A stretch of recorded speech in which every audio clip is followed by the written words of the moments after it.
Assalamualaikum warahmatullahi wabarakatuh. Baiklah, untuk video kali ini saya akan mereview sebuah jurnal, dan di sini judulnya yang saya review adalah desain jaringan fiber optik pada sistem TV kabel. Nah, sebelum kita ke materinya, seperti biasa saya akan memperkenalkan diri terlebih dahulu. Perkenalkan, nama saya Marcel Putra Nugraha dengan NIM akhir 208 dari Prodi Informatika kelas 1E dan juga dari Universitas Muhammadiyah Malang. Oke, kita akan langsung lanjut saja ke materinya. Nah, di sini judul jurnal asli yang saya review adalah desain jaringan fiber optik pada sistem TV kabel Puja TV Lok Sumawe. Nah, jurnal tersebut dipublikasi pada tahun 2002 bulan Maret dan ada di volume 6 nomor 1. Nah, penulis dari jurnal tersebut adalah Zulfahri, Ipan Suwandi, dan juga Muhammad. Nah, untuk kalian yang penasaran dengan jurnal aslinya, kalian bisa mengunjungi website yang saya terapkan di PowerPoint saya yang ada di Search. Oke. Nah, di sini saya akan membahas tentang latar belakang dan tujuannya, terus tinjauan pustaka, metodologi, dan hasil pembahasan dan kesimpulan saya. Oke. Nah, pertama latar belakang dan tujuan. Di sini latar belakangnya adalah kebutuhan layanan komunikasi pada masa sekarang ini tidak hanya suara saja, melainkan juga ada video dan data, seperti halnya TV kabel. Maka diperlukan sebuah jaringan yang dapat melakukan performansi yang sangat baik. Maka solusinya adalah fiber optik. Penelitian ini mendesain sebuah jaringan fiber optik pada sistem TV kabel milik Puja TV Lok Sumawe yang mencakup kota Lok Sumawe. Nah, pakai fiber optik ini dapat lebih mencakup area lebih luas, misalnya seperti kota seperti Lok Sumawe ini, dengan melakukan desain pada aplikasi simulasi Optic Wave atau OptiSystem. Lalu desain tersebut aplikasikan ke software bernama Google Earth Pro, serta mencari kebutuhan link budget agar jaringan tersebut layak dipakai.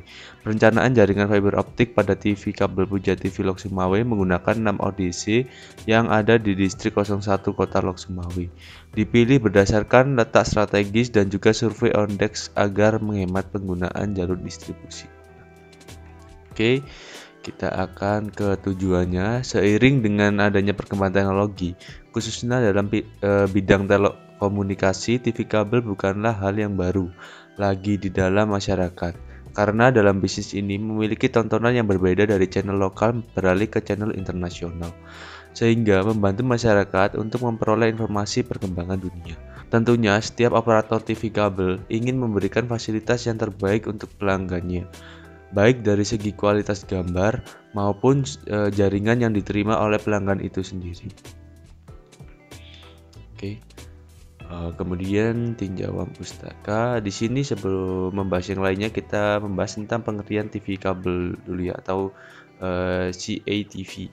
Nah, di sini televisi kabel atau dikenal dengan istilah cable antenna television adalah sistem penyiaran acara televisi dengan isyarat frekuensi radio yang dimana ditransmisikan melalui serat optik yang tetap atau kabel koaksial, bukan lewat udara seperti siaran televisi yang biasanya ditangkap melalui antena over the air. Selain acara televisi, acara radio FM, internet, dan telepon juga dapat disampaikan lewat kabel. Sistem ini banyak dipakai di benua Amerika, benua Eropa, dan di benua Asia. Oke. Sistem distribusi atau CATV. Sistem distribusi TV kabel adalah beberapa komponen yang disusun menjadi sebuah sistem untuk mendukung perencanaan jaringan TV kabel pada suatu wilayah. Tersebut adalah pengertian dari sistem distribusi CATV. Kemudian ada kabel fiber optik. Kabel fiber optik adalah serat optik yang memiliki saluran transmisi yang terbuat dari kaca atau plastik yang halus, untuk ukuran yang lebih kecil dari selai rambut yang dapat digunakan untuk mentransmisikan sinyal cahaya dari suatu tempat ke tempat yang lain. Diameter kabel fiber optik pada umumnya berukuran sekitar 120 mikrometer, sedangkan sumber cahayanya dapat berupa sinar laser atau sinar LED. Contoh gambar dari kabel fiber optik seperti gambar yang di sampingnya itu yang saya terapkan.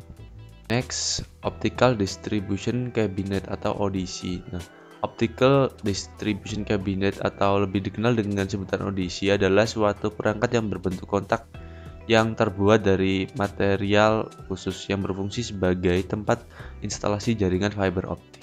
Di dalamnya terdapat bahan seperti splitter dan konektor, juga dilengkapi ruang manajemen fiber dengan kapasitas tertentu. Nah, contoh dari Optical Distribution Cabinet atau ODC seperti gambar di kanannya. Nah, selanjutnya adalah splitter. Splitter adalah alat pembagi sinyal menjadi beberapa titik sesuai kebutuhan dan juga berfungsi untuk memisahkan dua jenis frekuensi, yakni frekuensi tinggi dan frekuensi rendah. Oke, gambarnya seperti biasa saya taruh di kanan. Next, Optical Distribution Point atau ODP. Optical Distribution Point merupakan tempat transmisi kabel yang mempunyai sifat-sifat tahan korosi, tahan cuaca, kokoh serta kuat dengan konstruksi buat dipasang di luar. ODP berfungsi bagaikan tempat instalasi sambungan jaringan optik single mode paling utama buat menghubungkan kabel fiber optik distribusi serta kabel drop. Fitur ODP bisa berisi optical pigtail, konektor adaptor, splitter room, serta dilengkapi ruang manajemen fiber dengan kapasitas tertentu. ODP hanya bisa dipasang di tiang. Nah, contoh gambar ODP bisa terlihat di sini. Next, Node Passive. Node Passive juga merupakan perangkat pasif yang dipasang di rumah pelanggan yang mempunyai fungsi yakni sebagai titik terminasi atau titik tambat akhir dari kabel drop dan sebagai tempat sambungan core optik peralihan dari kabel outdoor dengan indoor. Oke, next. Kabel indoor.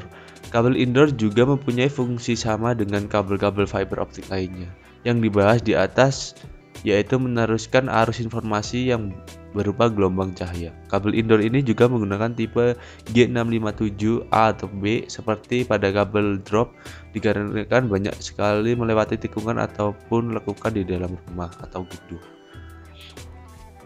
Next, OptiWave OptiSystem adalah sebuah software simulator yang digunakan untuk mendesain sebuah jaringan fiber optik yang belum diimplementasikan secara real. Pada OptiSystem dilengkapi Graphical User Interface atau GUI menyeluruh yang terdiri atas project layout, komponen netlist, model komponen serta tampilan grafis. Selanjutnya, Google Earth Pro adalah sebuah aplikasi klien web map service yang mampu menunjukkan semua permukaan bumi. Ini adalah versi lebih canggih dari Google Earth. Versi lanjutan ini mampu mengukur bangunan 3D. Aplikasi ini dapat membuat kebutuhan kerja kita seperti sketsa gambar pada daerah-daerah tertentu. Oke, kita akan langsung ke metodologi. Pertama, konsep desain yang akan dirancang oleh penulis adalah sebuah desain fiber optik pada sistem TV kabel dengan menggunakan aplikasi OptiWave OptiSystem, berguna untuk mensimulasikan seluruh komponen yang diperlukan di dalam desain fiber optik pada sistem TV kabel dan juga membuat sketsa gambar jalur distribusi pada Google Earth. Fungsional sistemnya adalah ada beberapa penjelasan fungsional sistem yang akan saya jelaskan terhadap desain fiber optik pada sistem TV ini. Yang pertama, antena parabola berfungsi sebagai alat yang mentransmisikan data sinyal televisi atau dapat diartikan sebagai alat untuk menerima siaran televisi satelit.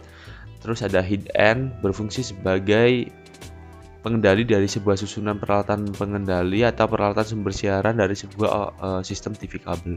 Kemudian ada optical transmitter berfungsi sebagai alat mengirimkan sinyal cahaya ke dalam pembawanya. Di dalamnya terjadi perubahan dari sinyal analog atau sinyal digital dirubah ke dalam sinyal-sinyal cahaya. Ada kabel fiber optik berfungsi sebagai media transmisi. Kabel ini bisa mentransmisikan sinyal cahaya dari lokasi satu ke lokasi lainnya dengan kecepatan yang optimal. Kemudian ada splitter berfungsi sebagai pembagi sinyal dari satu ke banyak sinyal yang terdistribusi dari portnya. Masing-masing memiliki keluaran yang sama. Optical distribution cabinet berfungsi sebagai tempat terminasi antara kabel feeder dengan kabel distribusi. Optical distribution point berfungsi sebagai tempat instalasi sambungan jaringan optik single mode, terutama untuk menghubungkan kabel fiber optik dan kabel drop. Optical receiver berfungsi sebagai tempat menangkap semua cahaya yang dikirimkan oleh transmitter. Oke. Kemudian ada parameter kelayakan perancangan. Adapun parameter untuk kelayakan perancangan dihitung berdasarkan link loss budget dan link loss power budget, di mana kedua perhitungan tersebut menentukan kelayakan desain jaringan yang akan dirancangkan. Pertama, link loss budget digunakan untuk mengetahui jumlah redaman total yang diizinkan pada saluran karena terjadinya rugi-rugi setiap komponen sepanjang link saluran komunikasi optik. Link power budget memiliki tujuan untuk menghitung anggaran daya yang diperlukan receiver sehingga level daya tidak kurang dari sensitivitas minimum. Oke, hasil pembahasan dan kesimpulan.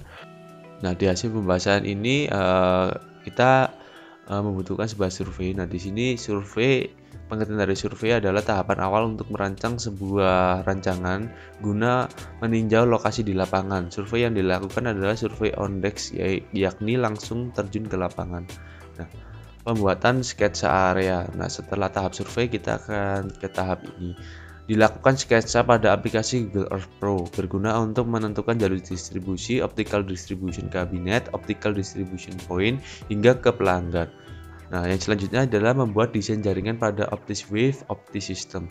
Setelah membuat sketsa jalur pada Google Earth Pro, barulah mensimulasikannya pada aplikasi simulasi OptiWave OptiSystem dengan poin. Nah, kemudian perhitungan link budget. Sebelum mulai menghitung kalkulasi dari link budget yang telah dirancang, terlebih dahulu harus diketahui data teknis dari alat yang dipakai dalam desain jaringan. Terus kemudian ada kebutuhan material. Setelah melakukan desain, selanjutnya adalah mengadakan kebutuhan material yang sesuai dengan desain fiber optik di area kotanya. Kemudian di sini saya akan langsung ke kesimpulannya. Kesimpulannya, berdasarkan hasil desain jaringan fiber optik pada sistem TV kabel tersebut, dapat disimpulkan bahwa memilih berdasarkan letak strategis dan juga survei on desk dapat menghemat penggunaan jalur distribusi. Nah, selain itu, mendesain jaringan di OptiSystem dengan cara memilih komponen yang akan digunakan kemudian dihubungkan dengan komponen dengan menggunakan data hasil survei on desk. Di sisi lain, terdapat perbedaan fiber optik dengan koaksial berbeda jauh, di mana kabel fiber optik mengungguli jauh daripada kabel koaksial. Oke. Mungkin jika kalian punya pertanyaan, kalian bisa tanyakan di kolom komentar di bawah. Mungkin itu saja yang bisa saya sampaikan untuk materi kali ini karena saya dibatasi waktu hanya 15 menit. Terima kasih telah menonton video ini. Mohon maaf jika saya ada kesalahan kata. Wassalamualaikum warahmatullahi wabarakatuh. Bye.